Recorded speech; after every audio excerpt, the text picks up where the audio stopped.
you know, in high school, you have your 6 classes, and everything, in a sense, is planned out for you. There's not a lot of thinking involved. Everything is written out on the board in fine lines. Everything. It's kind of, in my opinion, kind of hard not to do well because you just get put into like the system of the school, and you're going through, freshman, sophomore, junior, senior.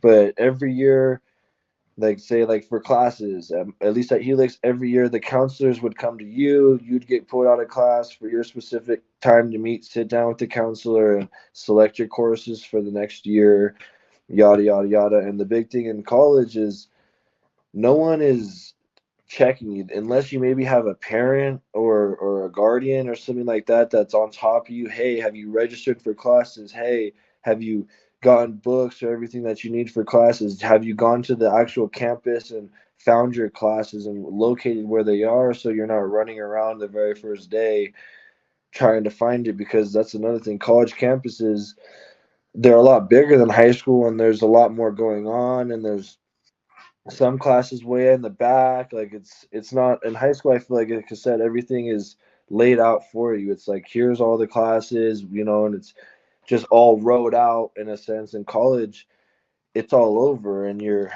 class schedule. You may have one class on Monday and 3 classes on Tuesday and Thursday, and it's you have to really be productive with your time management skills and your abilities to, yeah, perform as a student. You have to be there on time. If you have to drive first class at this certain time, you have to account for traffic and, excuse me, in San Diego, or all these sort of things that I feel like when you're in high school, it's mandatory. You're going to be there Monday through Friday at 7:30, 8 o'clock, and you're going to get out at 2:15. And the cycle is the same, but once you get to college, it's not like that, and you're going to have a lot more free time on top of your hands because you only have 4 to 5 classes, and maybe one class will only be one day a week, but it'll be for 2 hours. And then you have another class, but it'll only be 2 days a week. And so your time management really has to develop quickly once you get to junior college and the next level academically, because if not, you won't do well and you won't be able to be successful. And that's time management, not only with being on time to class and making that time out, but as well for studies and homework.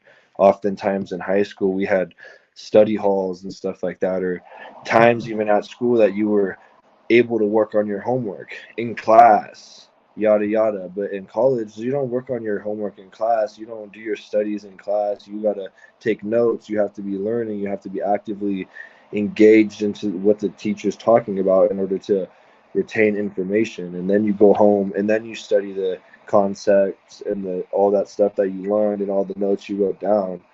And that's kind of how you're able to learn. And it's a different process. So the time management, I think, is the key.